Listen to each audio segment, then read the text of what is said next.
We would like to welcome you all to the first debate for Northampton County Executive. We are joined by the incumbent Lamont McClure, the Democrat, and Steve Lynch, who is the Republican challenger.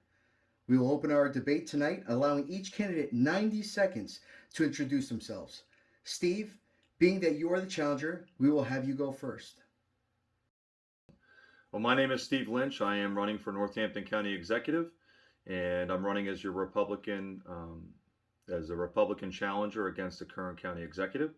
And the reason that I'm running is over the past 2 years, especially these past few years, we have witnessed our county, local, and state governments run amok.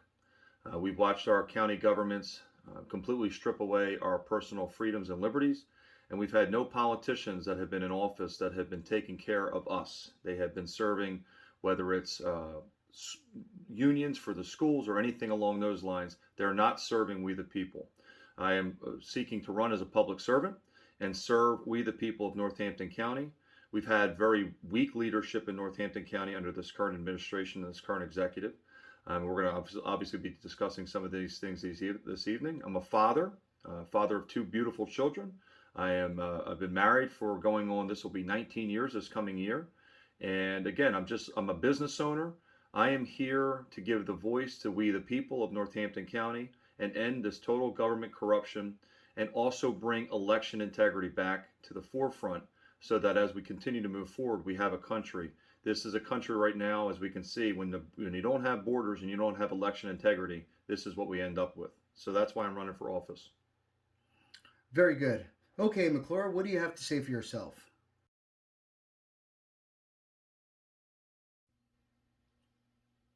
Lamont, sir? Sir, it's your turn to respond.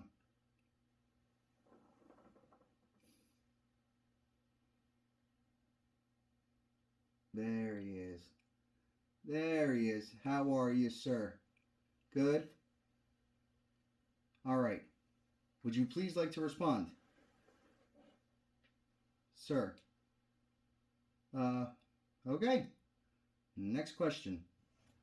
We will be covering 3 topics this evening. We will be discussing Gracedale, taxes, and voter integrity.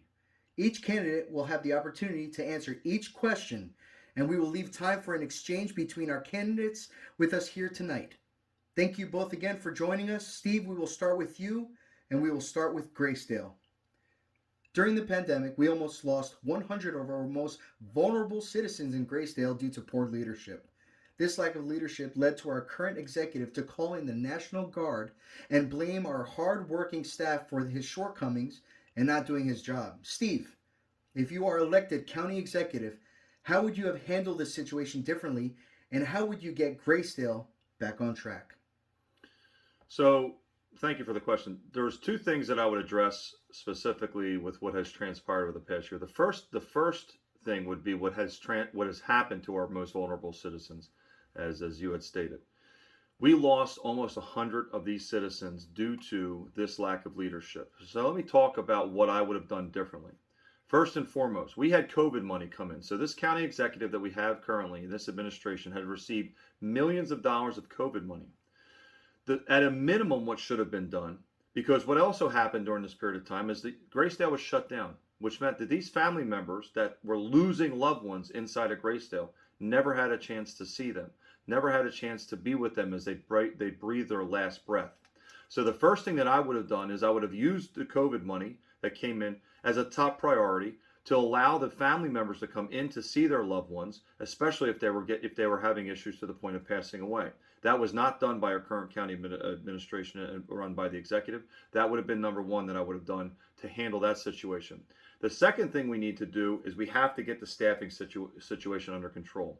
I want to create a career path inside of Gracedale. So for example, if we were reaching out, this is just one example, if we were reaching out to local community colleges where we're getting nurses, CNAs, people that were coming into the industry, why would we not take them, put them on a career path, get them committed to at least a year or more to Gracedale so that we don't lose these people as soon as they're trained, and be able to build a career path in there so they're not just, they have a place to start, but they also have a place to grow within their current job. That's not currently being done. Those would be 2 areas. One that I would have focused on during the pandemic, and then obviously 2, as we're moving forward, what are some ways that we can make sure that Gracedale's firing on all cylinders? Lamont, would you like to respond? Is that a no? Okay, I guess we're moving along. Taxes. The incumbent brags about not raising taxes. The reality is, our county employees are leaving in record numbers and their vacancies are not being filled, which is why he can keep the taxes where they are.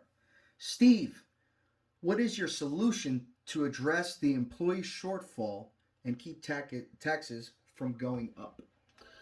Taxes. The reason that taxes are able to be kept where they are is because we do have this massive employee shortfall. It's very easy to keep taxes down when you're not hiring people when there's a need to do that. Okay.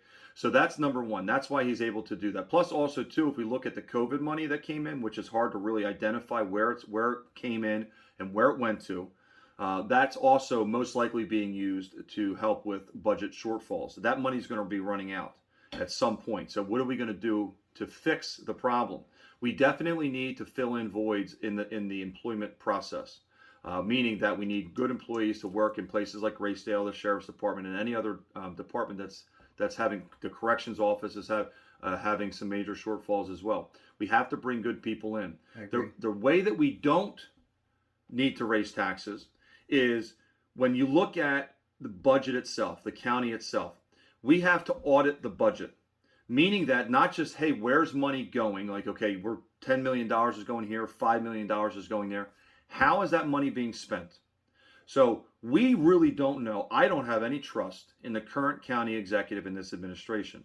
So the way that we can ensure that we have trust and know exactly what's going on is by auditing every penny. Mm-hmm. So by understanding where every penny is going, we may have the funds in there without even touching taxes, which I won't do. I will not raise taxes on county citizens. I absolutely will not do that.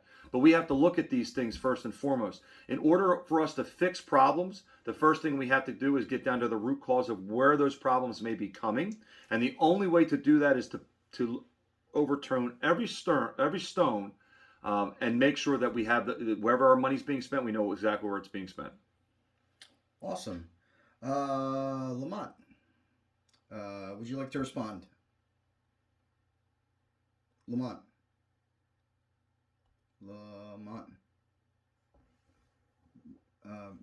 Is his mic on? Lamont, can somebody check his mic? Does he need some water? No. Oh. All right. Moving on then. Well, I suppose we will finish with our last topic: election integrity.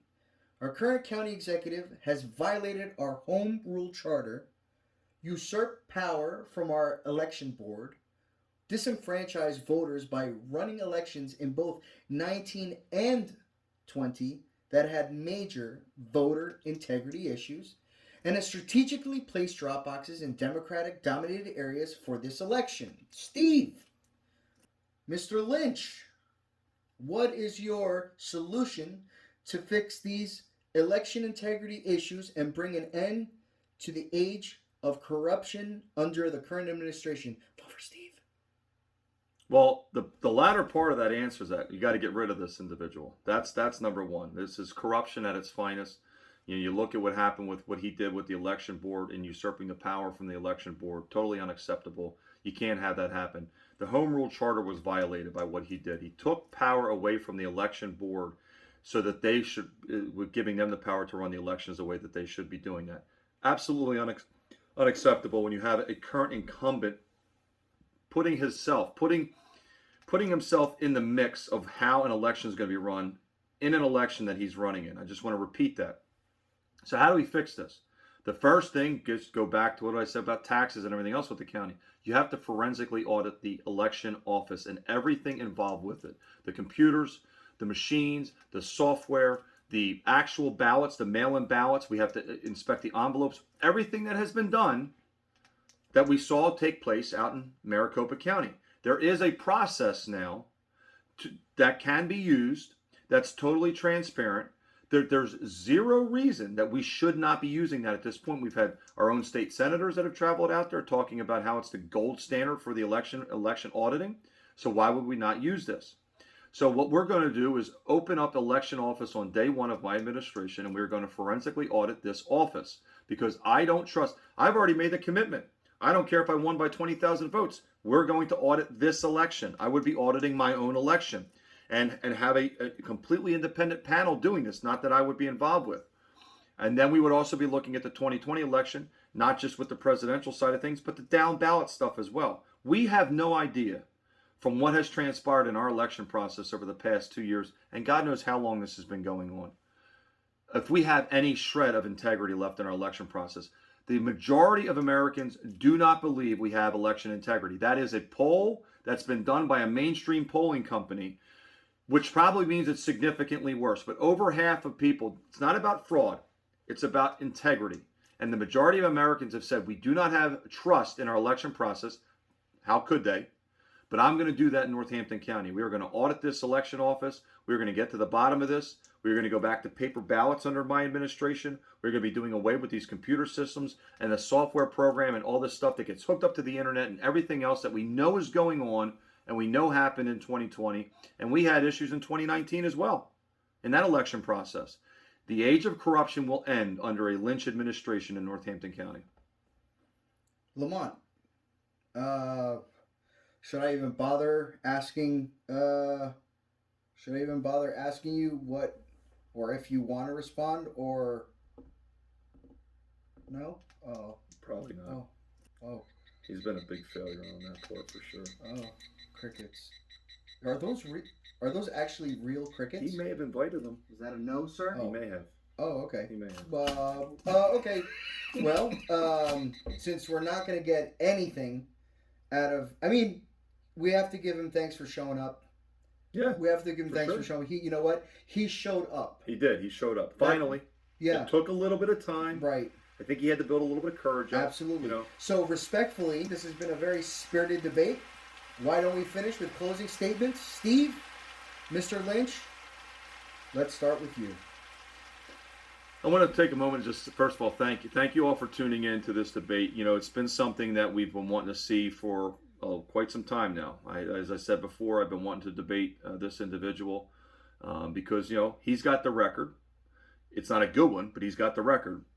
And I believe that when you are running as you're a public servant, you're serving the people of whatever county, and here we happen to be Northampton County, you have a right, you have a duty, I should say. It's a duty for you to explain to people, your constituents, who you are, what you've been doing, and why you've been doing it.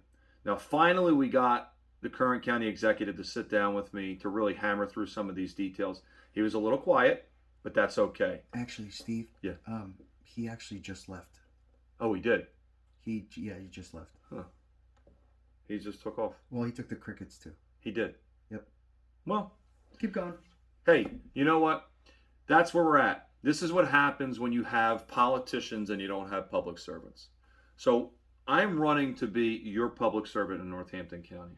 I'm running to uphold, defend, and protect your rights. And the reason I'm looking to do that is because that's how this country works. We are a nation of laws. The supreme law of the land is the Constitution.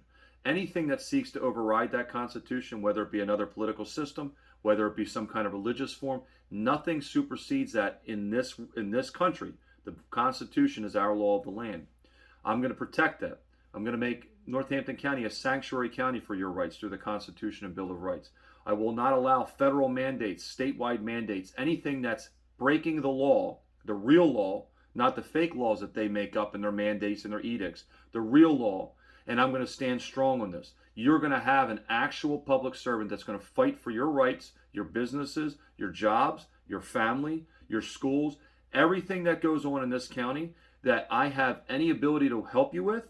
And if it falls outside of my purview, you're at least going to get my voice and my platform. I'm here to serve you, the people of Northampton County. I'd appreciate your vote. Please get out and vote November 2nd.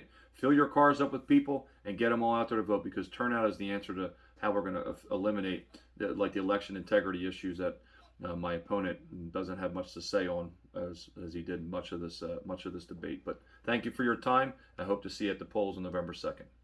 Thank you so much once again, ladies and gentlemen. This has been a Lion Eagle production.